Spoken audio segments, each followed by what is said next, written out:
कृष्णाय वासुदेवाय हरये परमात्मने प्रणतः क्लेशनाशाय गोविंदाय नमो नमः। कार्तिक माहात्म्य अष्टमोऽध्याय। नारद उवाच इत्युक्ता शुक्रमाहूय राज्येतं चाभिषेचयेत् आमन्त्र्य सरितानाथं ब्रह्मान्तर्धा नमागतः। शृण राजन ब्रह्मज्ञानी ब्रह्मवचने शुक्रमुनि जलंधरकु करी पूजा सिंधु देशरे कले राजा अनेक संपद व्यवहारे रहिले सिंधुंक नगरे। से राजा जात रुद्र अंशे विशेष इंद्र अपजसे अनळु जळु उपजिला तेणु असुर बुद्धि हेला। विधाता गले बर देई शुक्रंक तहु शिक्षा पाई। सागर सुत बळे बळी नर राजांक दर्प दळी सर्वसंपद कला ठूळ सिंधुंकु देले महिपाळ। असुर नारायण डरे लुचि जे थिले तळपुरे से सर्व शुक्रंक आदेशे मिलिले जलंधर पासे। शुंभ निशुंभ बाणसुर अघास कुनि शंखासुर हेति प्रहेति विप्रचिति घस्मर घस्र अश्वपति काळने मीरपुत्र काळ गजश्रवण वज्रमाळ संबर वृषपर्भाकाशी कुंभकार कसबेनी आसी। ओइले बळ महाबळ हरित सुतता सकळ निश्चंद्र अग्निकीर्तिमाळे मय दानव आसी मिळे। अशीळ अशीळ अनुदये सुरभि निवारन्ति दये चंड प्रचंड मुंड आदि सूरजे पिशाच विवादी। वज्रदंष्ट जे शुभ्रभानु वृषभ प्रभा वज्रतनु एमंते दैत्य बळ जेते बळिकी छाड़ी जे झामते। मने दुर्गति सुमरिले जलंधर कु आश्रे कले सागर सुत तांकु देखी बंधु सोदर भावे लेखी। संपद देई रखे पासे शुक्रंक वाक्य उपदेशे काळ नौमि दैत्य जेमा रूपे सुंदरी दिति उमा। नाम ताहार वृंदावती सर्वलक्षणा साध्वी सती। से कन्या शुक्रमंत्री बोले जलंधर कु विवाह कले। से सती पतिव्रता पुण्ये असुर तेज दिनु दिने। दनुज बळ संगे घेनी जिणिला सकळ मेदिनी।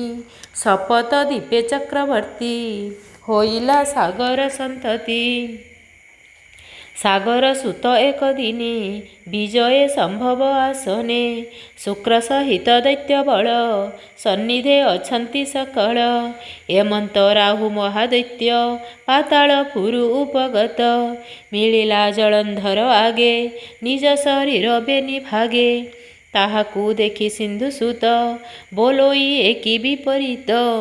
के तोते कला बेनि खंड काहि पाइलु एड़े दंड। ए कथा मोर आगे कह देखिया कूल मोर देह। के तोते कला एते सरी आज सारी बितार सिरी। एमंत जलंधर वाक्ये राहु कहि अति सके भो देव ए कर्म मोहर भृगुनंदन कु पचार। राहु वचने दैत्य नाहा बोलोई गुरु कह एहा। राजा वचने शुक्र मुनि कहंती शिष्य स्नेह घेनी। शुण राजन चूड़ामणि एपरा सत्य जुग बाणी। दुर्वासा सापे हत सिरी तिनि भुवने दुख पुरी। संपद आसे सुरासुर मंदरे मंथिले सागर। जे क्षीर सागर मंथनु लक्ष्मी सहिते कामधेनु। पुष्पक आदि रथ जेते सुरादि औषध सहिते। हरिचंदन पारिजात उच्चे स्रवादि ऐरावत। कौस्तुभ आदि मणि माने उपजे समुद्र मंथने। जे अपसरा अष्ट नारी अमृत घेनी धन्वंतरी। एमंत पूजिले जेते विष्णुता देवतांक हिते। अमर भंडार रखाई आपे लक्ष्मी को विवाह होई ଭଜନେ ପରସିଲେ ସୁଧା, ଖାଇବେ ବୋଲି ସର୍ବେ ଶ୍ରଦ୍ଧା। ପତ୍ର ଆବରି ପନ୍ତି ମେଳେ, ବସିଲେ ତେବେ କୁତୁହଳେ। ମାୟା ମୋହିନୀ ରୂପ ଧରି, ଅମୃତ ପରସନ୍ତି ହରି। ଏ ରାହୁ କୈଶ୍ୟପ ସନ୍ତତି, ସିଂହିକା ଗର୍ଭୂତପତି। ଚତୁର ପଣେ ବୁଦ୍ଧି ବଳେ, ମିଳିଲେ ଦେବତାଙ୍କ ମିଳେ। ସୁଧା ଭକ୍ଷିଲା ଆଗ କରି, ଦେଖି କପିଲେ ନର ହରି। ଚକ୍ରେ ଛେଦିଲେ ଏହା ପିଣ୍ଡ, ହୃଦୟ ଭାଗୁବେ ନିଖଣ୍ଡ। ଅମୃତ ପ୍ରସାଦୁ ନମଲା, ଏକ ଉଭୟ ମୂର୍ତ୍ତି ହେଲା। ତା ଦେଖି ବଳି ଆଦି ଦୈତ୍ୟ, ଯୁଝିଲେ ଦେବଙ୍କ ସଙ୍ଗତେ। କାହୁଁ ଜାଣିବେ ଦୈତ୍ୟଗଣ, ଦେବଙ୍କ ପକ୍ଷ ନାରାୟଣ। ଆପେ ଗରୁଡ଼ କନ୍ଧେ ବସି, ଅନେକ ନିଶାଚର ନାଶୀ। ଭୟେ ଭାଜିଲେ ଦୈତ୍ୟ ବଳ, ଏମନ୍ତେ ଗଲା କେତେ କାଳ। ବଳି ଯେ ଗୋତ୍ର ଅଭିମାନେ, ଶରଣ ଗଲେ ତ୍ରିଲୋଚନେ। ପ୍ରସନ୍ନେ ବର ଦେଲେ ହର, ବଳି ହଇଲା ବଳିୟାର। ଯୁଦ୍ଧେ ଅମର ଗଣ ଜିଣି, ତ୍ରୈଲୋକ୍ୟ ହୋଇଲା କାରେଣୀ। ଦାନେ ହଇଲା ଅତି ଦାତା, ତା ଜାଣି ଜଗତ କରତା। ମାୟା ବାମନ ରୂପେ ଆସି, ବଳିକି ମହିଲେ ଆକର୍ଷି। ଛଦ୍ମରେ ବିପ୍ର ରୂପ ଧରି, ଦାନେ ହରିଲେ ତାର ଶିରି। ରଖିଲେ ନେଇ ତଳପୁରେ, ଯେସନେ ରାଜ ଭଏ ଚୋରେ। ଅସୁରେ ସେହିମତି ହୋଇ, ଲୁଚିଲେ ତଳପୁରେ ଯାଇ। ଏବେ ତ ଉଦ୍ଯୋଗ କାଳେ, ଆସି ଖଟିଲେ ପାଦ ତଳେ। ତୁମ୍ଭକୁ ଏହି ଦୟା କର, ଅତି ଦୁର୍ଗତିରୁ ଉଦ୍ଧାର। ଏବେ ପୁଛିଲ ଯେଉଁ କଥା, କହିଲି ଶୁଣ ମହାରଥା। ଏ ରାହୁ ଦଣ୍ଡ ଏ ପ୍ରକାରେ, ଏବେ ଖଟିଲା ଆସି ତୋରେ। ଏ ବାକ୍ୟ ମନ୍ତ୍ରୀ ମୁଖୁ ଶୁଣି, କୋପେ କମ୍ପଇ ବୀରମଣି। ଭସ୍ମର ଦୈତ୍ୟ ଥିଲା ଆଗେ, ତାକୁ ବଇଲା ଯାଅ ବେଗେ। କହିବୁ ବାସବ ଅଗ୍ରତେ, ସିନ୍ଧୁ ମନ୍ଥିଲା କି ନିମନ୍ତେ। ତହୁଁ ଯେତେକ ଉପୁଜିଲା, ସବୁ ତା କାହା ବୋଲେ ନେଲା। ଯହୁ ନ ଥିଲା ରକ୍ଷକାର, ସେ ଘେନି ଏଡ଼େ ଗର୍ବ ତୋର। ଅସୁର କଳ ଦୂର କରି, ଅସୁର କୂଳ ଦୂର କରି। ଦେବଙ୍କୁ ଘେନି ଭୁଞ୍ଜେ ଶିରି। ଏବେ ମୁଁ ଜାତ ମହାବୀର, ସାଗର ସୁତ ଜଳନ୍ଧର। ମୋର ପିଅର ଦ୍ରବ୍ୟ ଯେତେ, ଦେବେ ନେଇଛ ବଳ କୃତ୍ୟେ। ସବୁ ତ ବାହୁଡ଼ାଇ ଦିଅ, ନହିଲେ ପ୍ରାଣ ମୂର୍ଚ୍ଛିଥାଅ। ଏମନ୍ତ୍ୟ କହି ତାକୁ ଯାଇ, ଶୁଣିକି ବୋଲେ ଶୋଚି ସାଇ।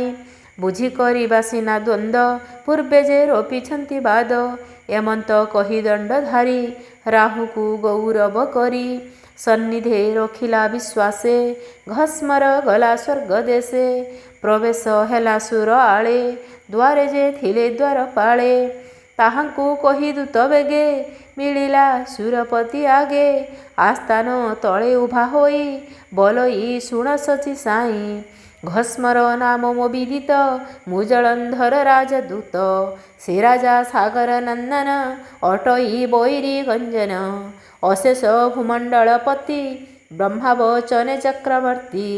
ସକଳ ଲୋକେ ପ୍ରଭୁ ସେହି, ତାର ଉପରେ କେହି ନାଇଁ। ମୁଁ ତାର ଆଣିଛି ବାରତା, ଶୁଣ ହୋ ସକଳ ଦେବତା। ପୂର୍ବେ ଯେ ମନ୍ଥିଲା ସାଗର, ବିଷ୍ଣୁ ସହିତେ ସୁରାସୁର। ତହୁଁ ପାଇଲ ଯେତେ ଦ୍ରବ୍ୟ, ତୁମ୍ଭେ ଆଣିଛ ତାହା ସର୍ବ। ନ ଦେଇ ଅସୁରଙ୍କୁ କିଛି, ସେ କଥା ଜାଣି ସିନ୍ଧୁ ବସିଛି। ବିଚାରେ ପିତା ଦ୍ରବ୍ୟ ତାର, ସାଗର ସୁତ ଜଳନ୍ଧର। ତୁମ୍ଭକୁ ଦେଇଛି ଉଦନ୍ତ, ସିନ୍ଧୁ ମନ୍ଥନେ ଯେତେ ବିତ। ମୋର ଗୋଚରେ ଦିଅ ବେଗେ, ଘେନାଇ ଆସ ସଙ୍ଗେ ସଙ୍ଗେ। ରାଜାଙ୍କୁ କର ଦରଶନ, କୁଶଳ ଯେବେ ମନେ ଘେନ। ଏମନ୍ତେ ଦୂତ ବାକ୍ୟ ଶୁଣି, କୋପେ କହଇ ବଜ୍ରପାଣି। କିଙ୍କର ଗଣଙ୍କୁ ଅନାଇ, ବୋଲଇ କି କହଇ ବାଇ। ଏଠାରୁ ନିଅ କେଶ ଧରି, ଘଉଡ଼ ଜୀବନେ ନ ମାରି।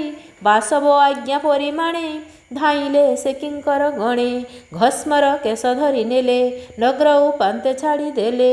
ପ୍ରଭାବ ପାଇ ମହାବଳୀ, ସିନ୍ଧୁଙ୍କ ଦେଶେ ଯାଇ ମିଳି। କହିଲା ଜଳନ୍ଧର ଆଗେ, ଘସ୍ମର ବାକ୍ୟ ଶୁଣି ରାଗେ। ସକ୍ରୋଧେ ସାଗର ନନ୍ଦନ, ସାଜିଲା ଅସୁର ସୈନ। ଶୁକ୍ରମନ୍ତ୍ରୀ କି ବେଗେ ନେଇ, ସ୍ୱର୍ଗକୁ କଲା କଟକାଇ। सहस्रे क्षौणी दाबळ गमन्ते कंपे भूमंडळ रथ तू रंगसे पदाती रणे साजंती रंगे अती बजाई टमक निशाण चळंती निशाचर गण विमळ छत्र पंथी पंथी न दिसे दिवाकर ज्योती थाट चळंते उडे रेणू गगन अंधकार तेणू मेरु पर्वते उठी बळ लंघिले देवतांक स्थळ जाणी सकळ सुर गणे इंद्र सहिते मिळी रणे देवदानवे भेट पड़ी प्रीति प्रध दूरे एड़ी करती सेही घर रण पिंधती कोटि कोटि बाण वज्र सदृशे बाण पड़ी शबद चेन्ने घड़ घड़ी दुंदुबी निशाचर ध्वनि शबदे कंपे पुरे तिनी विविध अस्त्र आत जात शबद सर निरीघात दैत्यमिन्हन्ति तीक्ष्ण सर जन्ने पर्वते जलधार रथमा तंग हस्ती चढ़ी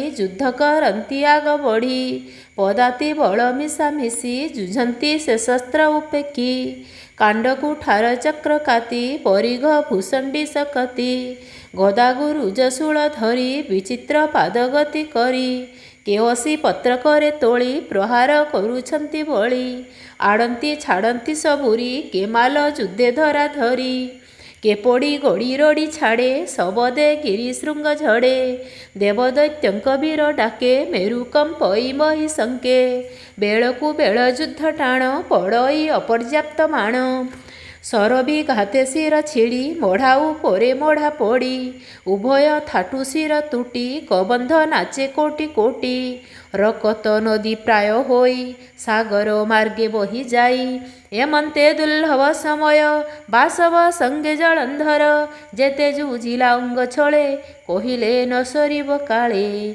एही प्रकारे देवदैत्य युद्ध करन्ति नित्य नित्य दिन अंतरे बेनी बळे रहन्ति गंगा बेनी कूळे निशा भागरे शुक्र आसी संग्रामे भूमि मध्ये पशी सुमरी मृत्यु संजीवनी जियांती असुर सैनी राजा छा मुंकु घेनी जांती तदनंतरे बृहस्पति द्रोणादि पर्वतरु आणी जा नाम विशल्य करणी से वृक्ष पत्र रस नेई देवंकु जीवदान देई एमंते बढ़े बेनी बळ रात्र पाहिले रणगळ युद्ध करन्ति अंग छळे विशुद्ध क्षत्रि बने बळे रणे पड़न्ति जेते क्षत्रि रात्रे जियन्ति बेनी मंत्री एमंत केते दिन अंते सागर सुतक पचिते शुक्रंकु पचारिला भाई बोइला शुण वाक्य साई मुहि संग्रामे जेते जेते